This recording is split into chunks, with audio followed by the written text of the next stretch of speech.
My standby generator broke down again.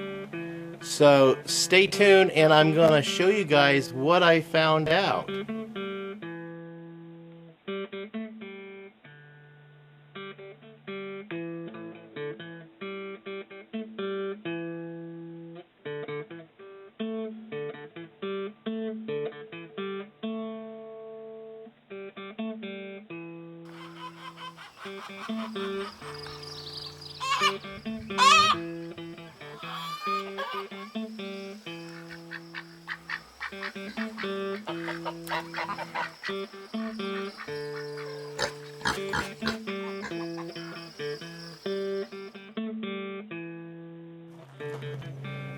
Hello, welcome back to Pine Meadows Hobby Farm. I'm your host, Jerry Hanson. We're going to be going on the off-grid or going off-grid series here, and we're going to be talking about the standby generator. In the last several videos I posted on the off-grid series, the standby generator had a wire had fried in the stator. So I bought a new stator and we replaced it with a new stator. And I still have yet to take the old stator down to the motor repair place and have them rewire it to repair it, so I'll have a stator that's ready to go in case this one goes belly up. But something else happened to the generator. I don't know what. Well, when I turned it on, it cranked over, but it wouldn't start, and then it started blowing fuses. After the third fuse it blew, it just gave up the ghost and would not start. Would not even come on. So here's what I found out. We'll just open this up, remove this plate, set it aside, and it's in the Nexus controller. So I've removed my Nexus controller and I've removed the cover out of it, and what I found is right down in here, these leads right here fried out, so it's no longer making a connection. So I can either do one of two things. One is repairing this Nexus controller. Actually, there's three things. First thing is repairing this Nexus controller and seeing if it works. Or number two is replacing it from a Nexus controller I found online. And number three is I still have to replace this diode because there's a diode that is in the wiring harness that blew. So let's check that wiring harness or check that diode, and we'll see if it truly is shorted. I'll purchase a new one online and we'll replace it. So let's check it. It's in the wiring harness of everything that plugs in to the bottom of the Nexus controller. So you're going to follow this down. You're going to look for a shrink-wrapped line with two wires coming out of one end, two wires coming out of the other end. And in that shrink wrap, there is a diode in here. We're going to test that diode to see if it's blown.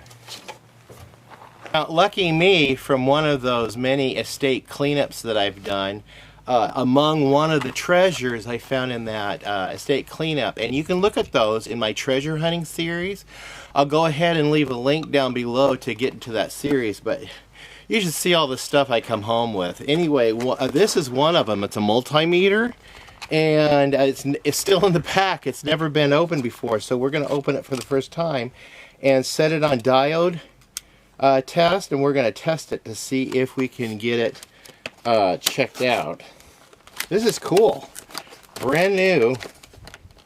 I just wonder if the batteries are still good on it. Okay, peel this off so I don't get confused. And it's off. We're going to turn it to diode control, and it works.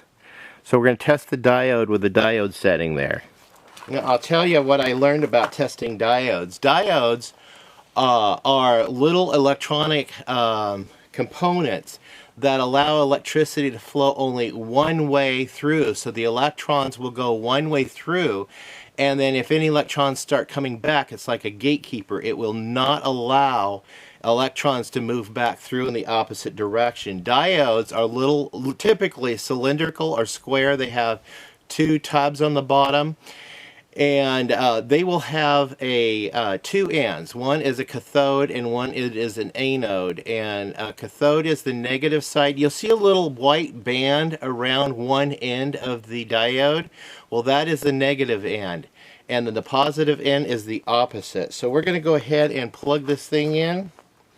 Okay, let's get this thing tested.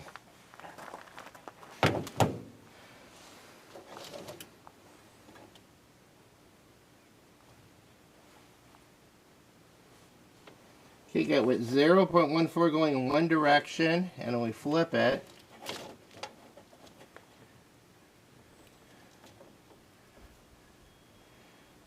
and 0.14 going in the other direction. So it's allowing electricity, so it's allowing the current to flow in both directions, and I think that's what's causing, that's what caused this Nexus controller to blow, because something in it shorted out and it's blown. And so we're going to go online, we're going to find a replacement. I found one for $6, and we're going to go ahead and crimp that in with a new shrink tubing, because if I have to, I have to buy a new controller, and these controllers will retail for over $1,000. Ouch! I found them on eBay for $500 to $600, and I found them from a Better Supply House for $444. So I'm going to go ahead and we're going to try to repair this first. Then we'll try to turn the generator on, and after replacing that diode, then if it works, I won't have to spend out $444. If this is still blown and inoperational, then I'll go ahead and order one for $440. But this sets me back a little bit, but I really want to get this thing up and operational so we can get off grid. So I want to thank you guys for joining me on this episode, part 1, on troubleshooting the problem with the Nexus controller on the GENERAC Centurion 8 kilowatt standby generator that was built in 2010. If you guys have like generators, this gives you an idea on what direction to go. If you're not experienced with working with electrical or electronics, please call an electrician. I am not an electrician.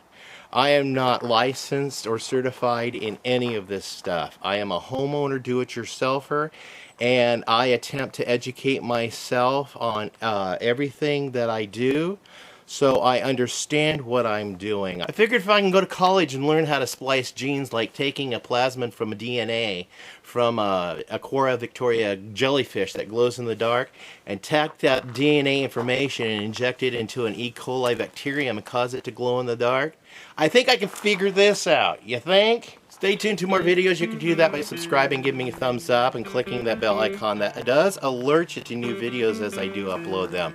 Look for the next episode on this. I'm going to be ordering the parts and installing them and trying to get this operational, and also repairing the Nexus controller. So we'll do a separate video on that. That will be part 2. So, with that said, please leave a comment and click that share button. Sharing our videos on your social media platforms really helps this channel out greatly. We will look forward to your help. Hey, we'll see you guys in the next video. I don't know what it's going to be on. We'll see. Bye-bye.